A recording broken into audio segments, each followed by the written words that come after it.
Welcome back to our channel. We have recently received news about the passing of 18 beloved and influential American figures who left us during the 2000s, along with other remarkable individuals worldwide. These extraordinary talents defined an entire decade of entertainment, music, comedy, and culture. From the comedians who made us laugh through life's absurdities to the musicians who provided the soundtrack to our lives. From the actors who became part of our families through their performances, to the entertainers who broke barriers and redefined their industries, we lost titans whose influence continues to shape our world today. As we prepare to celebrate these remarkable lives, we would truly appreciate your support in honoring their memory. By liking this video and sharing it with others who were touched by these legendary figures, you help ensure their contributions are not forgotten.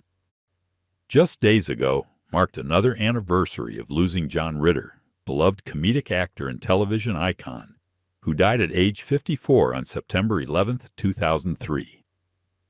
The son of country music legend Tex Ritter collapsed on the set of 8 Simple Rules for Dating My Teenage Daughter, dying later that evening from an aortic dissection that was initially misdiagnosed as a heart attack.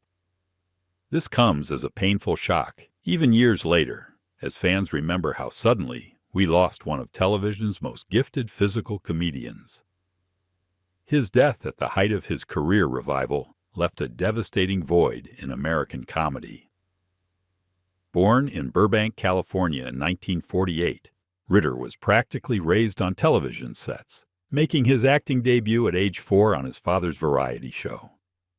After studying theater at USC, he landed the role that would define his career, Jack Tripper on Three's Company, from 1977 to 1984. His masterful physical comedy and boyish charm made him one of television's biggest stars, earning him an Emmy and a Golden Globe. Beyond Three's Company, he starred in Hearts of Fire, Hooperman, and was experiencing a career renaissance with 8 Simple Rules when tragedy struck. He also appeared in films including Sling Blade, Bad Santa, and Problem Child. Behind the spotlight, Ritter was known as one of Hollywood's kindest souls, mentoring young actors and maintaining friendships throughout the industry. His sudden death from a condition that could have been detected with proper screening led his widow, Amy Yazbek, to establish the John Ritter Foundation for Aortic Health. His final completed work included an emotional arc on Scrubs and his touching performance in 8 Simple Rules. He is survived by his wife Amy and 4 children, including actors Jason and Tyler Ritter. What role of John Ritter's left the deepest impression on you? Was it his slapstick genius as Jack Tripper, his dramatic turn in Sling Blade, or his fatherly wisdom in 8 Simple Rules? Share your favorite John Ritter memory in the comments below. Let's keep his legacy alive together. The unforgettable comedian and social philosopher who transformed stand-up into an art form of brutal honesty, George Carlin, died on June 22, 2008, at age 71, from heart failure at St. John's Health Center in Santa Monica. The man who gave us the 7 words you can't say on television and challenged every societal norm with his incisive wit had been America's truth-teller for 5 decades.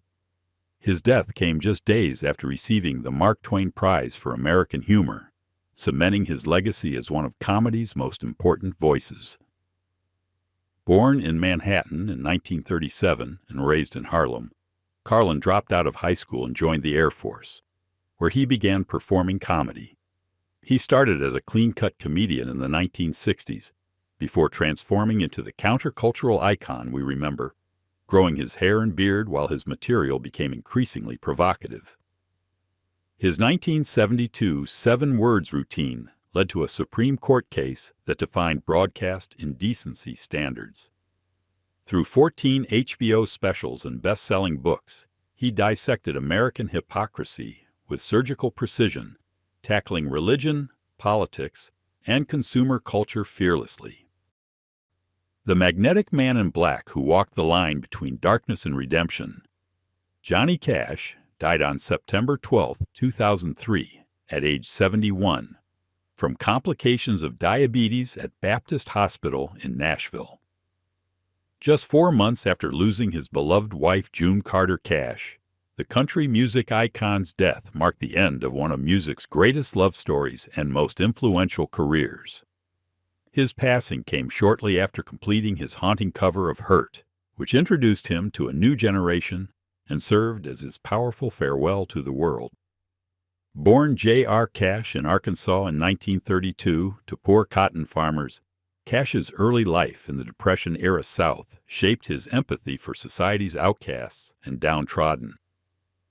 After serving in the Air Force, he moved to Memphis, where Sam Phillips signed him to Sun Records alongside Elvis Presley and Jerry Lee Lewis. His distinctive bass baritone voice and boom-chicka-boom rhythm created classics like I Walk the Line, Ring of Fire, and Folsom Prison Blues. His legendary concerts at Folsom and San Quentin prisons demonstrated his commitment to those society had forgotten.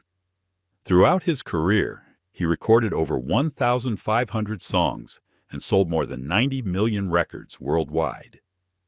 Behind the iconic image, Cash battled severe drug addiction in the 1960s, crediting June Carter with saving his life when they married in 1968. His deep Christian faith sustained him through personal struggles, including the death of his brother Jack in childhood. His American Recordings albums with Rick Rubin in the 1990s revitalized his career, earning him new respect from rock and alternative audiences. His final recordings, made while grieving June and facing his own mortality, remain among his most powerful work. He is survived by his children, including singer Rosanne Cash. The uncompromising comedian who transformed his tough Southside Chicago upbringing into comedy gold, Bernie Mac, died on August 9, 2008, at age 50, from complications of pneumonia at Northwestern Memorial Hospital. The star of the Bernie Mac Show had been hospitalized for weeks while privately battling sarcoidosis, an inflammatory lung disease he'd fought since 1983. His death shocked fans who didn't know about his health struggles, as he'd continued working and making people laugh until nearly the end. Born Bernard Jeffrey McCullough in 1957, Mac grew up in poverty on Chicago's South Side, raised by his mother and grandmother after his father's death. He began performing comedy at age 8, using humor to cope with hardship. After years on the Chitlin circuit, his breakthrough came with his unforgettable I Ain't Scared of You performance in the original Kings of Comedy. This led to The Bernie Mac Show from 2001 to 2006, where he played a fictionalized version of himself raising his sister's children. His authentic portrayal of black family life earned him Emmy nominations and critical acclaim. His film work included Ocean's 11, Bad Santa, and Transformers. Despite his tough guy persona, Mac was known for his generosity and dedication to family, establishing a foundation for sarcoidosis research before his death. The controversial model and reality star whose life became a cautionary tale about fame's dark side, Anna Nicole Smith, died on February 8, 2007, at age 39, from an accidental drug overdose at the Seminole Hard Rock Hotel and Casino in Hollywood, Florida. The former Playboy playmate and guest model's death came just 5 months after losing her 20-year-old son Daniel to a drug overdose, plunging her final months into unimaginable grief. Her passing sparked a media frenzy and legal battles over her infant daughter's paternity and her estate. Born Vicki Lynn Hogan in Houston, Texas in 1967, Smith dropped out of high school and worked at a fried chicken restaurant where she met her first husband.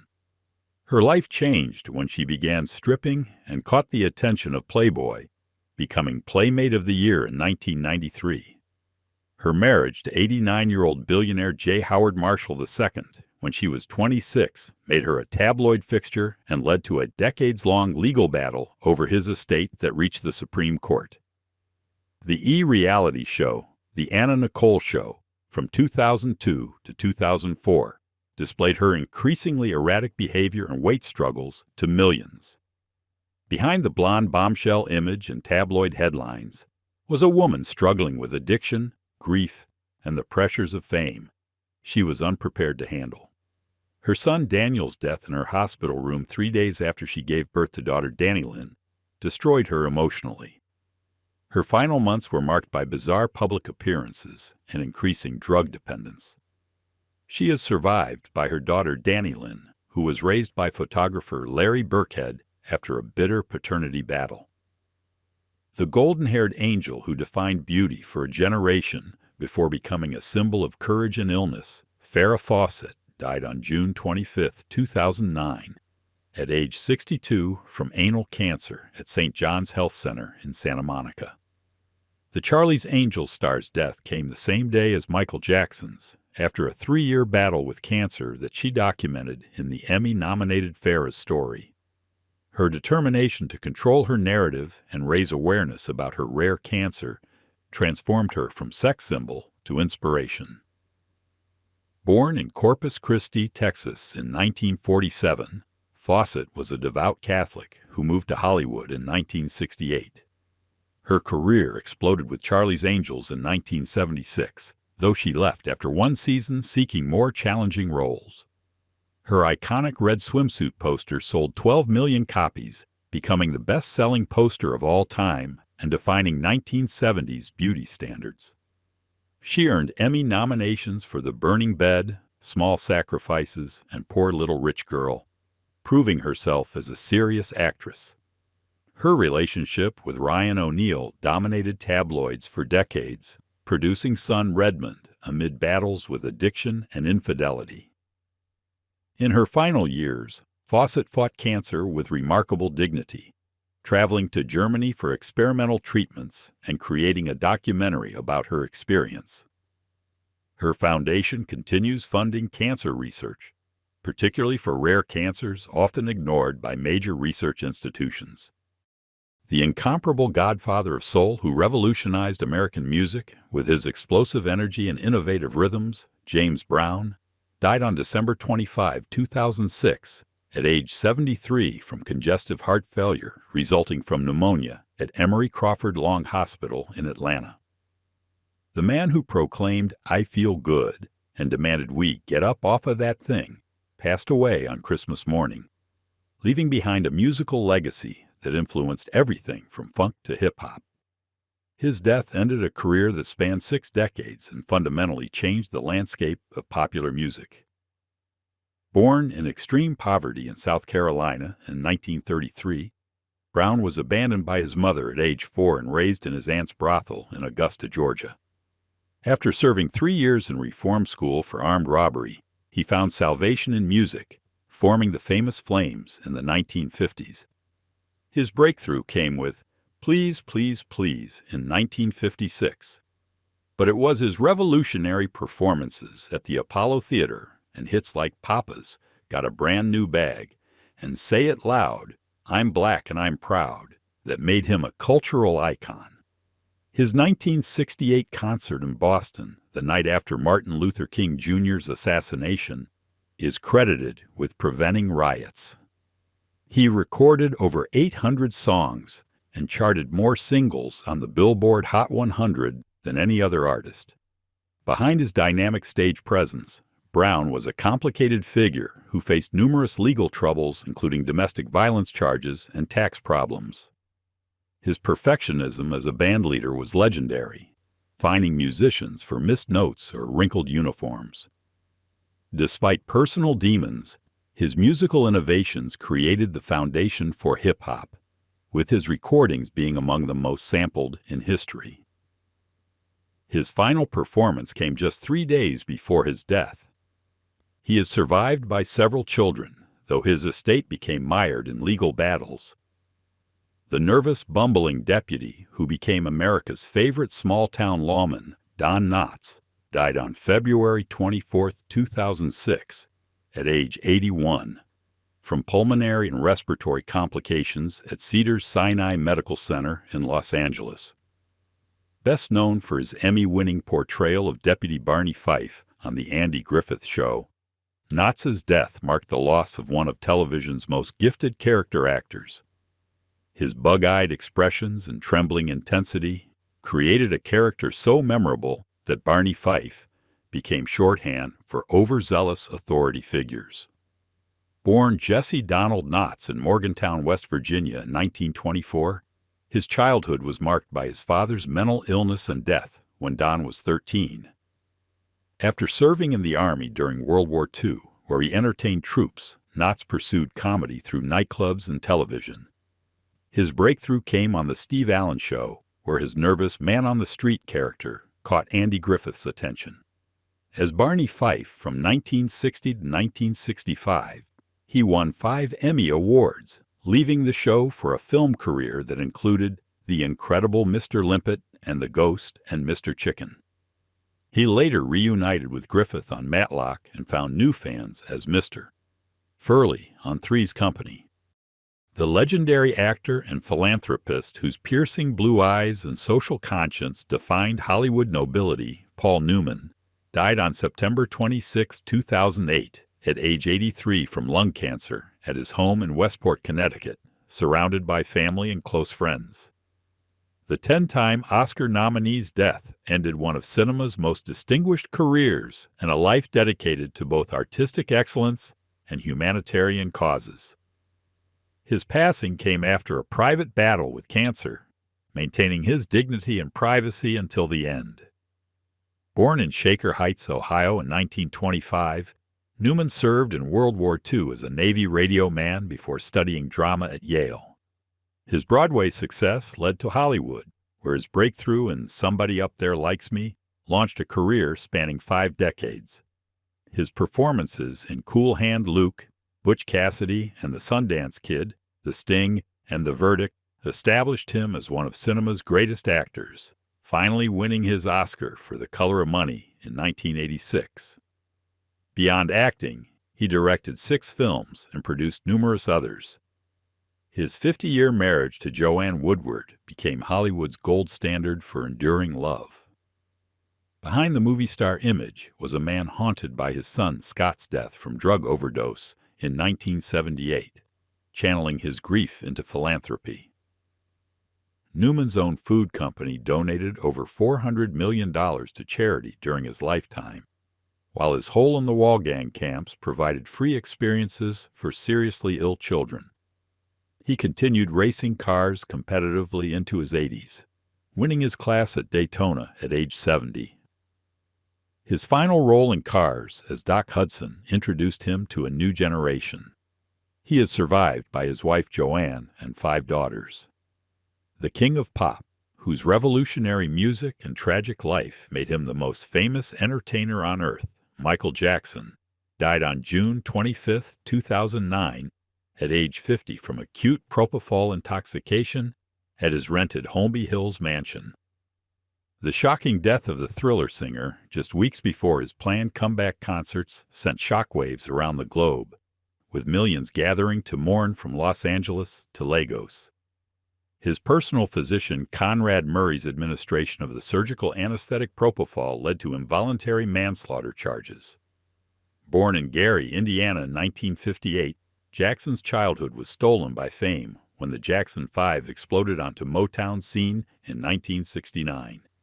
His solo career, beginning with Off the Wall and exploding with Thriller, the best-selling album of all time, redefined popular music. His innovative music videos, moonwalk dance, and genre-blending sound influenced every artist who followed. He broke racial barriers on MTV, owned the Beatles catalog, and created Neverland Ranch. His humanitarian efforts included We Are the World and millions in charitable donations. Behind the gloved hand and surgically altered face was a deeply troubled man whose childhood abuse, vitiligo condition, and prescription drug dependence fueled increasingly erratic behavior. Accusations of child molestation, though never proven in court, destroyed his reputation. His final years were marked by financial crisis and desperate attempts at comeback. He is survived by 3 children, Prince, Paris, and Blanket. The versatile character actor who rose from house painter to Hollywood, regular before his tragic end, Robert Pastorelli, died on March 8, 2004, at age 49, from a heroin overdose in his Hollywood Hills home. Best known as Eldon the house painter on Murphy Brown, Pastorelli's death was discovered when his assistant found him in his bathroom. The actor had been clean for years before relapsing, a tragic end to a life that had overcome addiction once before. His death came while he was under investigation regarding his girlfriend's mysterious shooting death 5 years earlier. Born in New Brunswick, New Jersey in 1954, Pastorelli worked as an actual house painter in New York while pursuing acting, studying at the Actors Studio. His breakthrough came with Murphy Brown from 1988 to 1994, where his lovable oddball painter character became a fan favorite, earning him an Emmy nomination. He appeared in films including Dances with Wolves, Sister Act 2, Michael, and A Simple Plan. His television work included the short-lived series Cracker and South Beach. Despite steady work, he struggled to escape typecasting as the quirky supporting player. Behind his success lay ongoing battles with addiction that began in his youth. The 1999 death of his girlfriend Sharamon Jonovich from a gunshot wound to the head, ruled a suicide but questioned by her family, cast a shadow over his final years. His relapse into heroin use after years of sobriety shocked friends who thought he'd conquered his demons. His daughter Gianna discovered his body when she came home from school. He is survived by his daughter and sister. The brilliant actor whose mesmerizing portrayal of the Joker became legendary before his shocking death, Heath Ledger, died on January 22, 2008, at age 28, from an accidental overdose of prescription medications in his Soho apartment. The Australian actor's death sent shockwaves through Hollywood and devastated fans worldwide who were anticipating his Joker performance in The Dark Knight. His passing at the peak of his artistic powers robbed cinema of one of its most promising talents. Born in Perth, Australia in 1979, Ledger left school at 17 to pursue acting, moving to Hollywood where he quickly established himself with roles in 10 Things I Hate About You and The Patriot. His breakthrough came with his fearless portrayal of Ennis Del Mar in Brokeback Mountain, earning him an Oscar nomination at just 26. His method approach to playing the Joker, including isolating himself in a hotel room for weeks and keeping a disturbing diary, created one of cinema's greatest villain performances. He completed filming on the Imaginarium of Dr. Parnassus just days before his death. Behind his intense performances, Ledger struggled with chronic insomnia, taking multiple prescription medications to sleep. His split from Michelle Williams and separation from daughter Matilda affected him deeply. His death from a combination of painkillers, sleeping pills, and anti-anxiety medications was ruled accidental. He posthumously won the Oscar for Best Supporting Actor for The Dark Knight. He is survived by his daughter Matilda. The legendary comedian who built an empire on getting no respect finally got his due.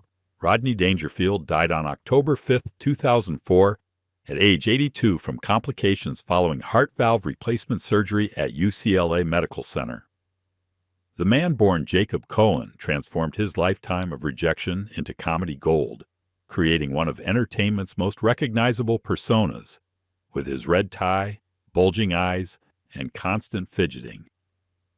His death ended a career that proved persistence could overcome any obstacle, as he didn't achieve real fame until his 40s. Born in Babylon, New York, in 1921, Dangerfield's childhood was marked by his father's abandonment when he was young. He began performing comedy at 15, but quit in his late 20s to support his family as an aluminum siding salesman. At 40, he returned to comedy, adopting the name Rodney Dangerfield and the no-respect persona that captured the anxiety of the modern man. His 1967 appearance on The Ed Sullivan Show launched his career, leading to over 70 Tonight Show appearances. His comedy albums went gold, and his New York club Dangerfields launched careers, including Jim Carrey and Jerry Seinfeld. Films like Caddyshack and Back to School made him a movie star in his 60s. Behind the nervous energy, Dangerfield battled depression and drug use throughout his life. undergoing years of therapy. He continued performing despite multiple health problems, including brain surgery in 2003. His autobiography, It's Not Easy Being Me, revealed the pain beneath the laughter. He was married 3 times and struggled with relationships, true to his stage persona. His final years were spent developing young comedians and enjoying his late-life success. He is survived by his wife Joan and 2 children from his first marriage. The diminutive actress who became America's favorite grandmother as Sophia Petrillo on The Golden Girls, Estelle Getty, died on July 22, 2008, at age 84 from Lewy body dementia at her Los Angeles home. Though she played the eldest Golden Girl, Getty was actually the youngest cast member, using makeup and her theatrical training to transform into the sharp-tongued Sicilian matriarch. Her death came after years of decline from dementia that robbed her of the quick wit that made her famous. Born Estelle Scher in New York City in 1923, to Polish-Jewish immigrants, Getty didn't achieve fame until she was 62. She worked as a secretary while pursuing theater, not getting her actor's equity card until age 55. Her breakthrough came playing Harvey Fierstein's mother in the Broadway production of Torch Song Trilogy, which led to The Golden Girls in 1985.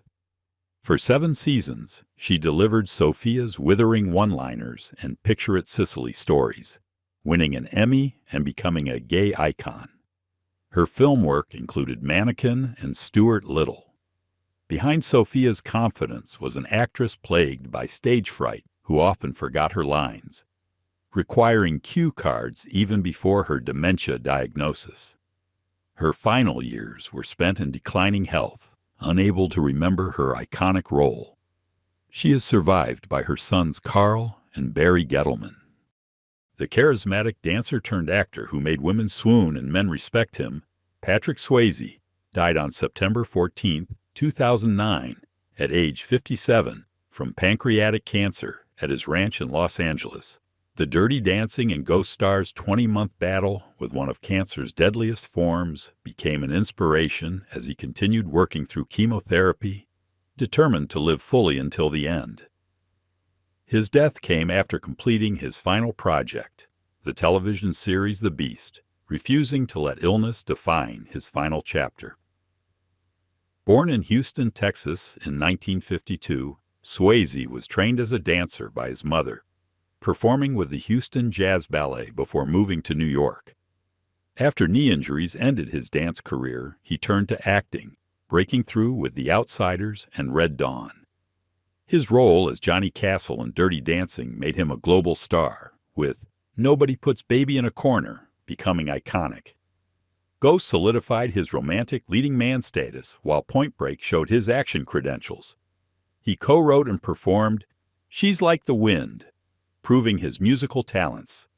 His performance in To Wong Foo, Thanks for Everything. Julie Newmar demonstrated his fearless range.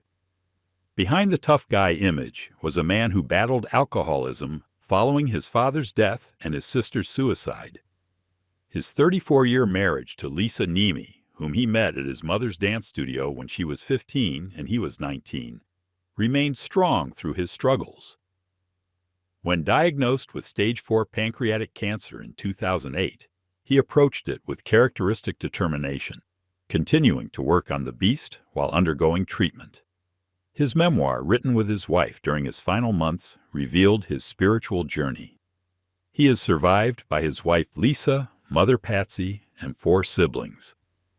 The musical genius who transcended blindness to revolutionize American music, Ray Charles, died on June 10, 2004, at age 73 from liver disease at his Beverly Hills home, surrounded by family and friends.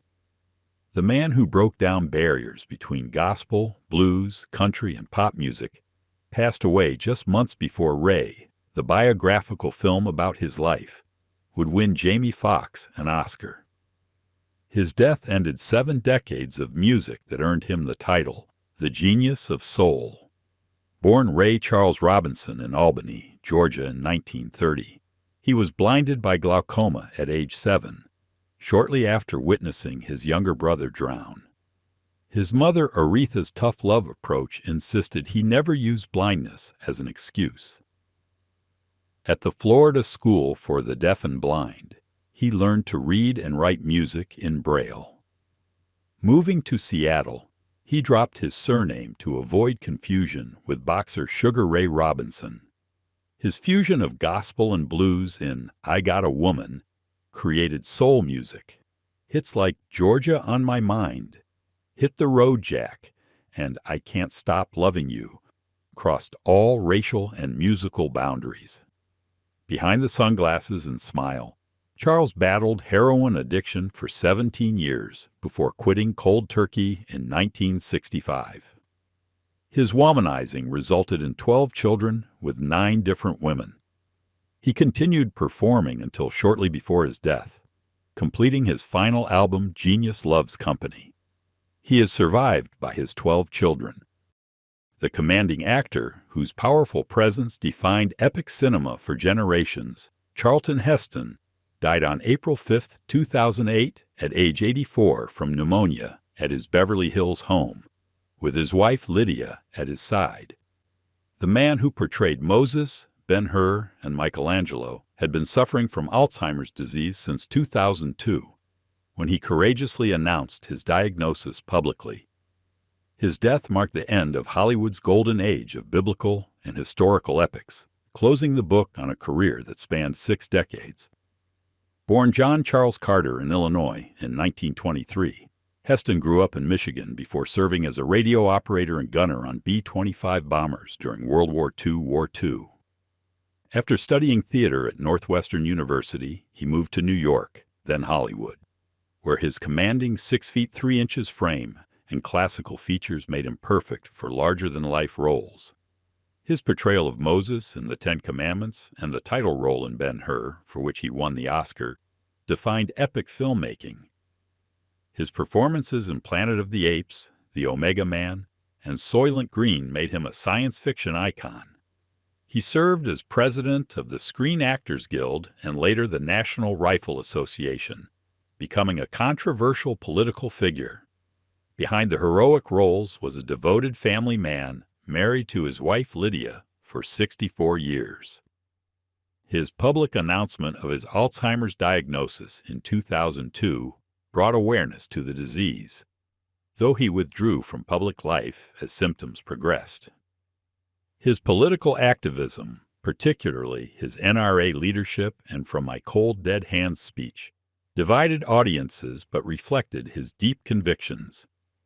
He is survived by his wife Lydia, son Fraser, daughter Holly, and 3 grandchildren. The entertainment mogul who revolutionized daytime television and created 2 of TV's most successful game shows, Merv Griffin, died on August 12, 2007, at age 82 from prostate cancer at Cedars-Sinai Medical Center in Los Angeles. The creator of Jeopardy! And Wheel of Fortune built a billion-dollar media empire while maintaining one of Hollywood's most intriguing private lives. His death came just weeks after being hospitalized, ending a career that transformed television entertainment. Born Mervyn Edward Griffin Jr. in San Mateo, California in 1925, Griffin began as a big band singer before transitioning to television hosting. His Merv Griffin Show ran for over 20 years, competing with Johnny Carson while maintaining a lighter touch. His creation of Jeopardy! In 1964 and Wheel of Fortune in 1975 generated enormous wealth, with the shows continuing decades after his death. He composed the Jeopardy! Theme music, earning him $70 million in royalties. His business empire included hotels, casinos, and production companies worth over $1 billion at his death.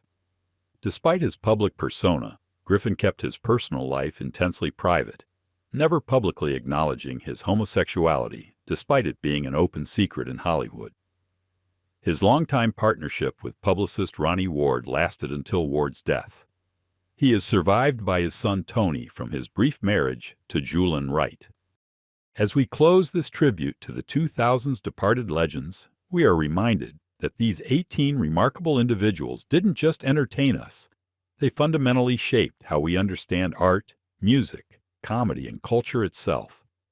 We invite you to share your favorite memories in the comments below. Tell us which of these stars touched your life most deeply. Please subscribe to our channel for more tributes and remembrances of the entertainment world's most influential figures.